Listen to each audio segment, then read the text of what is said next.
Hello and welcome back to the channel and to a new series of a complete-ish course construction video. Now, this one's for the upcoming major design contest. Now, that contest requires a lot of very specific things. If you're not aware, the winner will host a major unspecified on TGC tours, which is great. Therefore, key things are it has to have major atmosphere, whatever that means to you. It has to be difficult enough to challenge some of the best plat players, and otherwise, that's it. Make a good course that's tricked up, but not too tricked up. And that's really the challenge. It's getting the difficulty right and the atmosphere. So, what I figured we'd do in this one would be, first of all, it's not going to be exactly the same as Andre's ones. Andre and I design very differently. He is capable of doing a hole in 45 minutes, and it's perfect YouTube watching, and mine is not. I tend to do an awful lot of thinking. This episode will explain a lot of that, and that doesn't translate so well over to YouTube. So what we're going to do is we're going to talk through the ideas that I had, which one I eventually went with, what the reasoning behind those were, and then kind of the plot as it stands. And that should take us through the first episode. Now, the very first idea that I had, which I really liked, was based on a course called Eastward Ho. This is in Massachusetts, so Cape Cod, and features some amazing land movement. If you haven't seen it, check out the website and Google Images and all of that. There's some bonkers land, and it's really cool. And I love the environment. For me, in a contest, I have to be able to get excited about it and see the 18 holes and feel like it's right before I commit to anything. So we made a plot. Now the plot itself mirrors Eastward Ho a little bit, but with some liberties taken. You don't want to copy exactly. But you want enough for it to feel kind of recognizable, similar, or just you can go completely random, but I struggle a bit more. Now, the actual one is about 400 yards wide at points and fits loads of holes on, and it's basically it's two sides in a sort of loop. So you've got 9 holes one side, 9 holes the other. Features kind of the bay a lot. Now, why win 21? Well, I wanted to create a cove or a big bay where on the other side you could see the land with houses. And that required me to expand the plot, which required us to go back into 21. And when I ported it over, it would then, as long as I didn't move the waypoints, the plot would stay big. So I did that. I created the plot, I routed around it, and I went away from this idea completely because whilst I love the environment, I love the land movement, I thought there was a load of really cool hole ideas I could come up with on this, and some golf holes I would have loved to have built. The best example on this plot was 14, which is one of the loveliest sites for an Eden that's completely natural that I found. However, there were issues as soon as I started seeing this as a major venue. Can you see fans on this? Can you see grandstands on it? Can you see all of the tournament apparatus and everything that you might need? And I just kept coming to no, it doesn't really work. Whilst I think this would be a great course for, say, a World Cup or National Treasure, for major, I had a niggling doubt. And for that reason, I just couldn't go through with this one. Much as I love the idea, and I might go back to it later, but there were some cool holes. 18 would have been an awesome finisher. It just didn't feel right. And for me, getting that gut feeling of, yep, this is the one, that's vital before I can kickstart anything. So that was this one. And the second thing I really noticed with this plot was it felt a little random, and I'm less good with random land movement. I can be good with it, but when it's a contest and everything feels finely balanced, particularly in major, where you've got to be really careful with difficulty, I kind of prefer to go a bit more planned out. So what we're going to do is we're going to look at a couple of other ideas that I then had and what we started doing with those and where we got to with those before we get to the final one.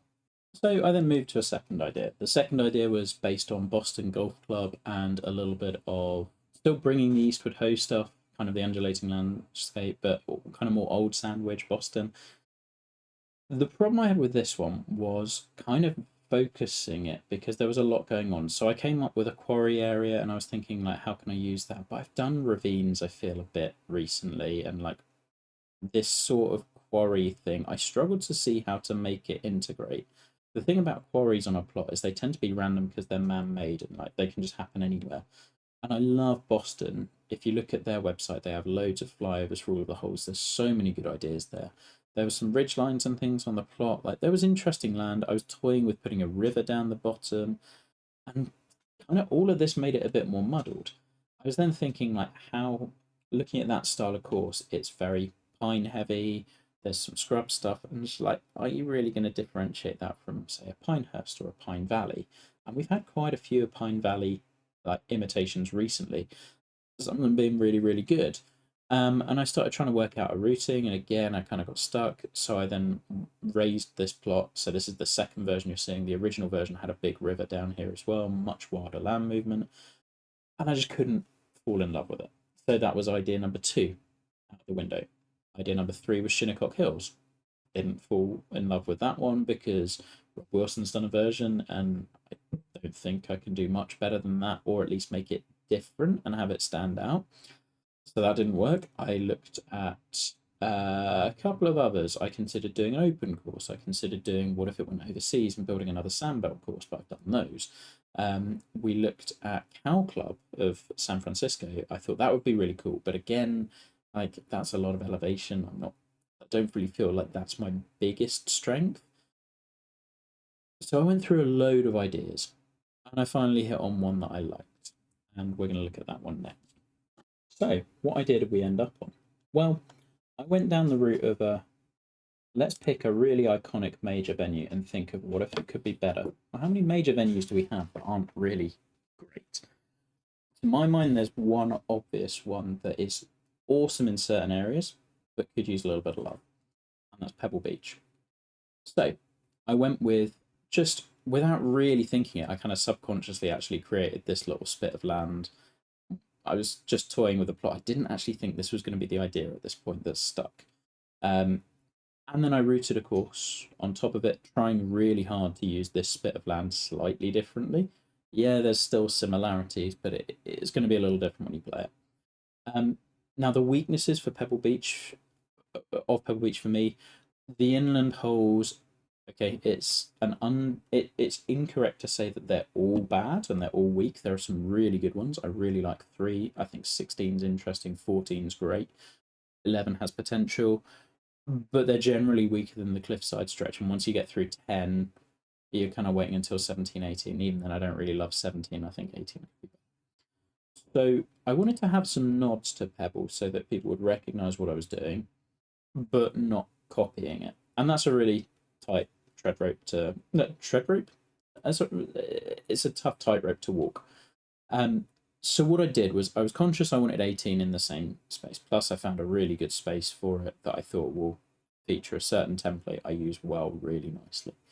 I wanted one to be sort of similar, so clubhouse around about here. I knew I wanted to go out, use this spit. One of the failings of the Pebble Beach routing for me is that you always have the coast on your right until 18. How could we avoid that a little bit? And then how can we make those higher holes interesting? Now, I mentioned that on previous plots, one of the things that had been throwing me was putting too much random land movement in too early. So all I did with the first one was just did the coastline, chiseled that out, put some gentle land movement in. I say gentle, like it's quite a lot, but it's over a long period. And then raised and lowered some bits on the coastline. I really focused on that area first and just getting the big land movement of the coastline about right. Now, there were still things on this that I didn't like. I immediately fell into the same trap and went, well, here's a really good looking shortfall. And then suddenly I was just like, well, you've done exactly the same with the routing and you've got a load of the holes in the same spaces. And so how are we going to change that? Other things that I didn't love with this one, you can see where the holes have kind of got renumbered. So one thing I did late on, originally we had the kind of long par 3 was going over here, and we then worked up and back down. So there was originally even more holes with the coast on the right. But what that meant was it was really hard to get back in 18 doing anything differently to what Pebble does. Because you basically, once you get to this point, you just have to race all the way around it, which is partly why those holes lack interest a little bit more. So at least flipping this par 3 opened up this triangle to make it a little bit different, and you came back to the coast a little later. So that was one thing I was going to expand on. I didn't want to just do what Pebble does and just go, right, 3, 4, 5, 6, 7, 8, and you're done. So it was let's put a little loop in here. We do 6 and then 7 back down here. But the result of those holes going like that and just big picture routing stuff makes sense. Little picture, these two are kind of boring. Right? You're playing up to an elevated green, was the idea here. And then you're just playing back down and it connects you to 8, and even then it does it kind of awkwardly. So I didn't love that. But why was it that I really wanted to go for Pebble before we look at the routing itself? Well, I think, first of all, it is utterly iconic. It is the US Open host that is quintessentially US Open. Everyone will recognise it. And there's good reason. It's got a load of drama. The coast does lots, and you need drama in any contest that you go for. You need something big and bold as a feature. And I feel like I haven't done a properly coastal course in a while. Secondly, I think it could be better. I think there's some really interesting stuff to work with. The greens are currently too small. We're going to look at that. We're going to look at the bunkering because I think that's a mess generally. The routing, as mentioned before, and then also what could be done with the higher land. There are barrancas on Pebble. You see them on 3, you see them on 16. There's one behind 4 green. So digging into this, I was like, actually, you know what? There's a lot of stuff that if they had used it a bit better, because the original routing that was done wasn't done by a professional, it was done by an amateur who changed lots of it. And then I can't remember the guy's name, the English designer off the top of my head, who rerouted 18. It all come to me in 5 minutes. The same guy who designed Eastwood Ho, and whose name was Herbert Fowler. There we go. So between those guys, it was kind of a bit of a mess job. And 5 originally went up here before they bought the coastal land, and I wasn't going to make that mistake. So yeah, there are big reasons for doing this. Additionally, I'd get excited about the environment. We've seen a lot of cypress points. We've not seen a lot of pebbles, and they're different. One is sandy, one is clay, one is like very rocky and lots, and like the dune stuff wasn't something that actually really excited me this time around. I think we've seen it a lot, and it dictates how the holes are designed a bit more. I actually felt bizarrely a little bit more freedom on Pebble, and it was a bit more major oriented. So, what did we go and do next? We're going to look at version 2 of the routing and see where we got to. Okay, so a few tweaks to this one. I thought I'd start by showing the scorecard, which I was quite pleased with. So 35-35. I'm not too worried about the equal split, but that's quite nice. So par 70 and 74.92 was quite nice as a yardage. The only hole I've currently put 2 tees on is 18, just because I want to make certain I've got enough space for that. I'm hoping I don't need to go to 630. But as you can see, the par 3s are pretty nicely spaced. The 5s are nicely spaced. Range of distances across the par 3s. A lot of longer par 4s, particularly on that back 9. But then there was the shortest par 4 as well on there, so I felt that was okay, and a couple of par 5s. But yeah, I liked the way this flowed. Now, I did make a few changes, and you'll start seeing the measure tools coming in as we begin planning this. I said at the top of the episode, this is what, like, at this point, I think I've spent about 6 hours in the file just moving stuff around. Not really conducive to watching full episodes on YouTube, but hopefully this format works. So 1 was still in the same space, and I started chucking down a few trees and bunkers as an idea of just like, yeah, it's roughly going to do this. So not, whilst it's kind of got the same tee shot location as Pebble 1, totally different. 2, I liked. So what I did next was just looked at the barrancas on Pebble and where they come in. And basically, they're pretty straight lines down towards the coast. So I had 1 there, and I thought I'd put 1 down here because these were kind of lower points on the coastline. That's all the thought that went to it. And then I started moving green locations based on where those barrancas went. So 2, I thought, having given you a short par 4 opener, longer par 4, barranca on the right. Interest already there, and diagonal crossing hazard of sorts.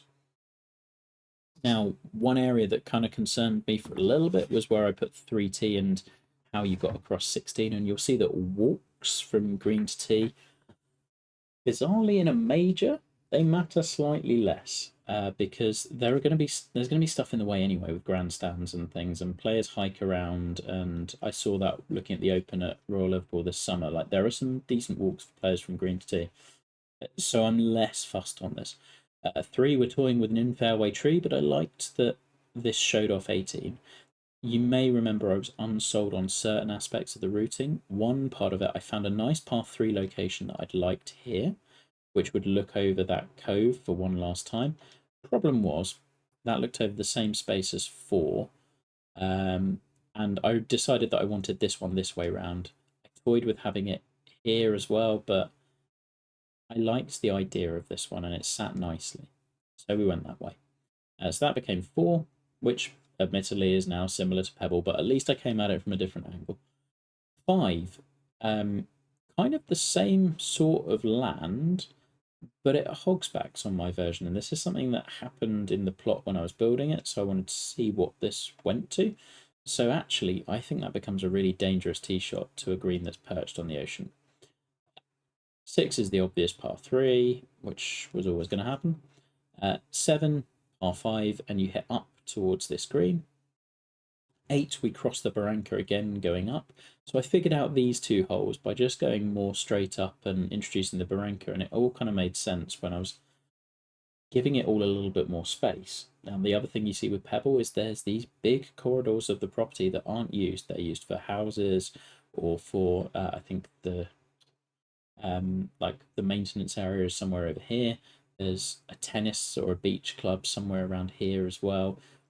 So I didn't mind kind of not having the routing as tightly as possible as it usually is, because I felt that would actually lose a bit of the atmosphere.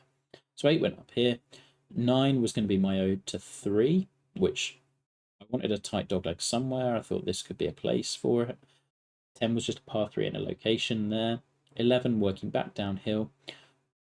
12 drivable par 4. I thought this green site was one you would never give up, and so was this one. And that produced a little bit of a routing headache that has taken me a good 3 days to feel comfortable with the solution to. So that's the level of thinking we go into on these sorts of things. And in the end, I looked at, would you build a bridge across? Well, no, because then people might be hitting tee shots down there. Would you give up this golf hole? No, I think that's a good place for a long par 3. We'll have to work with the land a little bit, but I like that. Would you give up this one and just go, well, you've made it to here, now you walk down here? Would you play, originally we had the par 5 out to here, but I felt with this one, we've already done the dead out to the point on 5, so I don't want to do it again on 11, so we want to do something different. And ultimately, I came down to I really like all 3 of these holes. I think they're good. You've hit a shot, they've hit a shot. I don't really mind you walking back down this fairway to get to here. I think that works.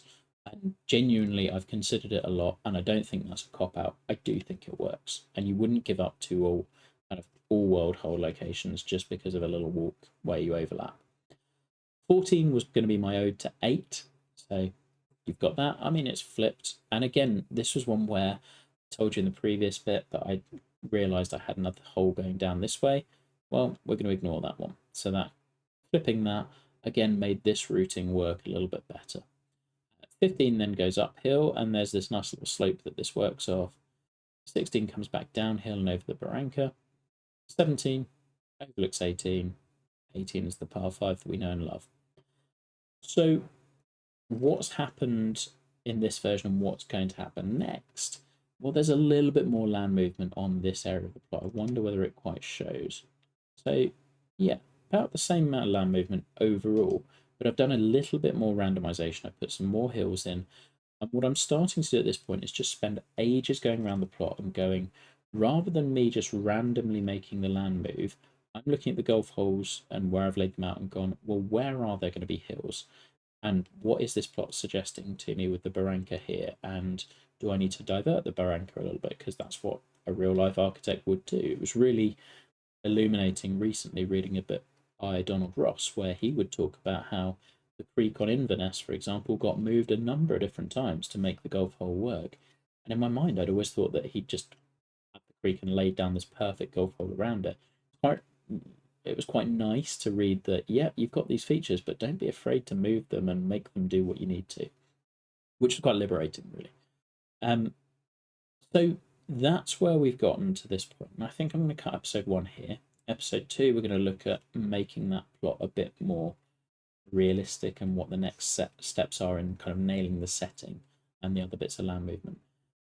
At this point, I've got half ideas for most of the inland holes, and I feel like each one of them will offer something different, which is good. They're not fully fleshed out, and so what I need to work on now is like the more minute land movement, and I will go back and do that pretty manually. Hopefully this was useful. Like I say, I'm not going to do full videos for this, and I hope that that makes sense, because honestly you would not want to watch it. But periodical updates should be quite useful. See you again soon.